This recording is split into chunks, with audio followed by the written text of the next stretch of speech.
ان کے ذاکر کا اپنی صفوں میں کوئی اختلاف ہے گھر میں آ کر گفتگو کرو، اندر آ کر بات کرو، حضور آپ نے یہ کیوں کہا، یہ کیسے کہا، یہ مناسب ہے یا نہیں ہے، اس کی ذمہ داری ہے ذاکر کی کہ وہ آپ کی تشفی کرے۔ وہ یہ کوئی طریقہ نہیں ہے ہم نہیں پڑھنے دیں گے، ہم نہیں آنے دیں گے۔ ارے کس قبیلے سے تعلق رکھتے ہو؟ توجہ توجہ توجہ توجہ، کس قبیلے سے تعلق رکھتے ہو؟ ہم نہیں پڑھنے دیں گے، ہم نہیں۔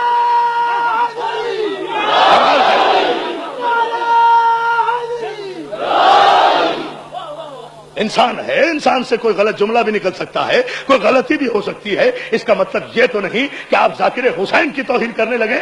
آپ کو شاید اندازہ نہیں چوتھے امام اللہ جانے اس مجمع میں کہاں بیٹھے ہوں گے۔ ذاکر ممبر پہ بیٹھا ہے۔ کچھ سوچا کرو، تمہارے عقیدے اگر ختم ہو گئے تو باقی کیا رہ جائے گا؟ کسی کی کوئی عزت نہیں ہے۔ جس کی بھی عزت ہے حسین کے ذکر کے صدقے میں ہے، بس حسین سے ہٹ کر، حسین سے کٹ کر، حسین سے بچ کر، حسین کی عزاداری کو برباد کر کے اگر یہ چاہو کہ کسی کی عزت باقی رہ جائے گی تو احمقوں کی جنت میں رہتے ہو۔ خدا کے لیے سمجھو، ہوش کرو، بالکل ہی لاوارثوں کی طرح زندگی بسر مت کرو۔ تمہارا وارث موجود ہے جو تمہیں دیکھ رہا ہے، تمہاری نیتوں کے حال سے واقف ہے، تمہاری ذہنیتوں کے حال سے واقف ہے۔ دنیا مذاق اڑا رہی ہے، دنیا تماشا دیکھ رہی ہے، اور ہم ہیں کہ ہمارا نہ کوئی پوچھنے والا ہے، نہ ہمارا کوئی سننے والا ہے، نہ ہمارا کوئی کہنے والا ہے۔ یاد رکھو، تحفظ عزاداری ہماری شرگ حیات ہے۔ تحریک تحفظ عزاداری کو فروغ دو اور اس عزاداری کو باقی رکھو۔ یہ کوئی اختلاف اگر ہے تو اسے گھر میں بیٹھ کر طے کرو۔ شریف لوگ، اور آپ تو شیعہ ہیں، مومن ہیں، علی کے ماننے والے ہو، سید زادے ہو، اولاد علی و رسول ہو۔ غیر مسلم اور غیر مہذب قومیں اب اپنے ڈرائنگ روموں میں بیٹھ کر بڑے بڑے مسئلے حل کر رہی ہے۔ آپ ساری بہادری اپنوں پہ دکھا رہے ہیں، بڑے بہادر ہیں، بڑی بہادری کی بات ہے۔ یہ بہادری ہے، یہ بہادری ہے، یہ کوئی بہادری نہیں ہے۔ میں تو کہتا ہوں کوئی اس بات کو ذرا سوچ کر دیکھے، خدا کی قسم معراج ہے اگر ممبر پہ موت آ جائے، معراج ہے میری زندگی کی، آئے اور کوئی گولی مارے، میری تو تمنا ہے کہ اس ممبر پہ موت آئے۔ اس سے بڑی زندگی اور کیا ہوگی؟ اس سے بڑی زندگی اور کیا ہوگی؟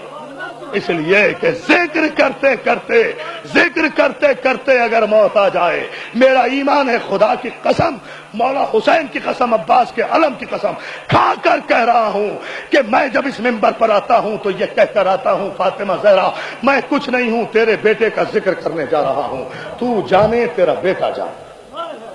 یہ ایمان ہونا چاہیے کہ یہاں بطول آئی ہے، یہ ایمان ہونا چاہیے۔ اور فاطمہ زہرا کی بارگاہ وہ ہے جہاں فرشتوں کو بھی بغیر اجازت کے آواز بلند کرنے کا حق نہیں ہے۔ تو آپ کی اور میری حیثیت کیا ہے؟ ہاں، یعنی ہم اپنے ہر عقیدے کا انکار کیے جا رہے ہیں اور پھر کہتے ہیں ہم شیعہ ہیں۔ اگر یہاں معصومین آتے ہیں تو یہاں سانس بھی ادب سے لو۔ بطول کو پہلے ہی بہت زخم دوسروں نے دیے ہیں، ضروری ہے کچھ اور زخم لگانا؟ اگر کسی امام بارگاہ میں آج مجلس نہیں ہوئی، ذاکر نہیں پہنچا، وہ اس کی غلطی، نہیں پہنچا، لیکن وہاں فاطمہ تو پہنچی ہوں گی نا، تکلیف نہیں ہوئی ہوگی بطول کو؟ کہاں ہے میرے بچے کا ذکر کرنے والا؟ بابا آپ نے کہا تھا کہ خدا ایک قوم پیدا کرے گا، بابا یہ ہے وہ قوم۔ خدا کے لیے میں تم سے ہاتھ جوڑ کے اپیل کر رہا ہوں، ایسا نہ کرو، تماشا نہ بناؤ۔ ہاں، فاطمہ زہرا نہیں کہیں گی اپنے بابا سے بابا یہ ہے وہ قوم، یہ آپس میں جو ایک دوسرے کے گریبان پکڑ رہی ہے، یہ ہے وہ قوم، یہ جو مجلسیں اجاڑ رہی ہے، یہ ہے وہ قوم۔ بابا اس کے انتظار میں اب تک جنت میں نہیں گئی۔ کمال ہے، عجیب ہے، اس کے انتظار میں اب تک جنت میں نہیں گئی۔ بابا مجھے دنیا نے تھوڑے زخم دیے ہیں جو یہ زخم دینے پر مجھے آ گئے ہیں۔